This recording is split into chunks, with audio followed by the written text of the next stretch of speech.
ఏమంటుంది బడ్జెట్?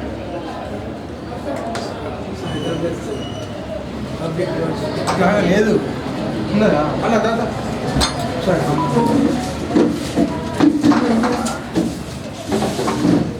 నమస్కారం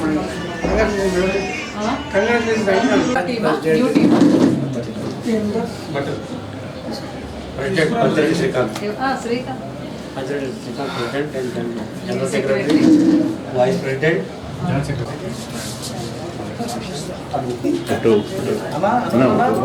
ఫోటో తీసుకో.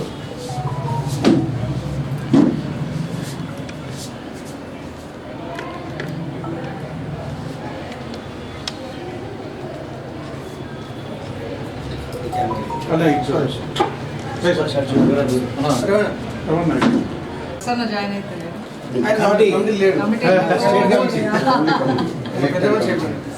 స్టేట్ కమిటీ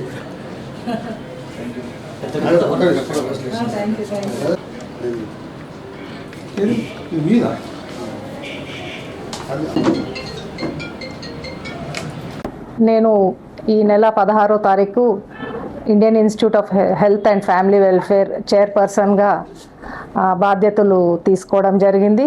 ఆ సందర్భంగా మా ఎలక్ట్రానిక్ అండ్ ప్రింట్ మీడియా మిత్రులందరూ కూడా ప్రెస్ క్లబ్ అధ్యక్షుడు శ్రీకాంత్ గారు, తర్వాత సుభాష్ గారు సెక్రటరీ, రాజు గారు, ఇతర సభ్యులు మరియు Olympic secretary Nizamabad district Bobbili Narsaiah గారు, తర్వాత వాళ్ళందరూ కూడా వచ్చి నాకు శుభాకాంక్షలు తెలపడం జరిగింది.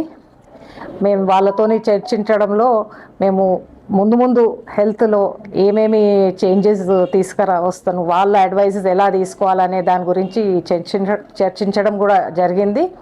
సో డెఫినెట్గా వాళ్ళ సలహాలతోని మేము ముందుకు పోతాం. ఎందుకంటే వాళ్ళు day in and day out పబ్లిక్తో ఉంటారు కాబట్టి వాళ్ళకి పబ్లిక్లో ఏం సమస్యలు ఉన్నాయి, ఆరోగ్య పట్ల ఇంకేమేమి మన తెలంగాణ గవర్నమెంట్ ఇంకేమి డిఫరెన్స్ తేవాలి, ఇంకేమేమి మార్పులు తేవాలి గ్రాస్ రూట్ లెవెల్లో, ప్రైమరీ హెల్త్ సెంటర్లో, గ్రామీణ ప్రాంతాల్లో, బస్తీలలో. ఎందుకంటే చాలామంది ఏమవుతుందంటే చాలా హెల్త్ ఇష్యూస్ ఎక్కువైపోయినాక వాళ్ళు డైరెక్ట్గా గవర్నమెంట్ మెడికల్ కాలేజ్ హాస్పిటల్కి రావడం జరుగుతుంది. అందుకోసమే ఆ ప్రాబ్లమ్స్ రాకముందుకే మనము ఈ ప్రైమరీ హెల్త్ సెంటర్స్లో, బస్తీ దవాఖాన్లలో ఈ ఒక డిజీజెస్ అని ముందుగా గుర్తిస్తే అది బెటర్ ఉంటుంది. సో ఈ విధంగా నేను కూడా చైర్పర్సన్గా తీసుకున్నాక డెఫినెట్గా మా డాక్టర్స్ని, నర్సెస్ని కూడా మంచి ట్రైనింగ్స్ బాగా చేసి వాళ్ళని కూడా అప్డేట్ చేసి ఏమేమి ట్రీట్మెంట్స్ ఆధునికంగా ఏమేమి ట్రీట్మెంట్స్ వస్తున్నాయి, ఇంకా వాళ్ళు పబ్లిక్లకు వెళ్ళి ప్రైమరీ హెల్త్ సెంటర్స్కి వెళ్ళి ఆ డాక్టర్స్ కానీ నర్సెస్ కానీ వాళ్ళ ఒక సేవలు ఏ విధంగా అందించగలుగుతారో ఈ విధంగా కూడా ఇవన్నీ కూడా మేము డిస్కషన్లో చేయడం జరిగింది. సో డెఫినెట్గా press electronic and print media వాళ్ళతో కూడా మేము వాళ్ళ సలహాలు తీసుకొని ముందుకు పోతాము.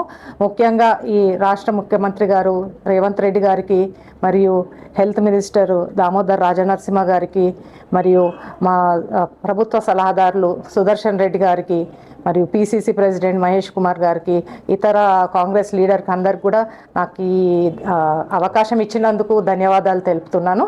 నమస్తే. నిజామాబాద్ జిల్లాలో అందరికీ సుపరిచితులే. చాలామంది పేదలకు కూడా మేడం వైద్యం అందించినటువంటి సందర్భాలు ఉన్నాయి. అలాంటి గొప్ప వ్యక్తికి ఈ పదవి రావడం చాలా సంతోషకరం, నిజామాబాద్ జిల్లాకే గర్వకారణం అని చెప్పుకోవచ్చు.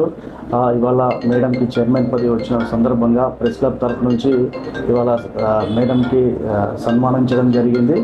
రానున్న రోజుల్లో నిజామాబాద్ జిల్లాలో ఉన్నటువంటి హెల్త్ సెంటర్స్ కావచ్చు, ప్రభుత్వ ఆసుపత్రుల్లో కావచ్చు, అనేకమైనటువంటి ప్రభుత్వంతో సంధానకర్తగా ఉండి ప్రభుత్వ ఆసుపత్రుల్లో మెరుగైన సేవలు అందే విధంగా మేడం చర్యలు తీసుకోవాలని చెప్పేసి నిజామాబాద్ ప్రెస్ క్లబ్ తరఫున మేడంకు మేము కోరడం జరిగింది. అలాగే మేడంకు కూడా ప్రెస్ క్లబ్ తరఫున జర్నలిస్ట్ అందరూ సపోర్టెడ్గా ఉంటాం.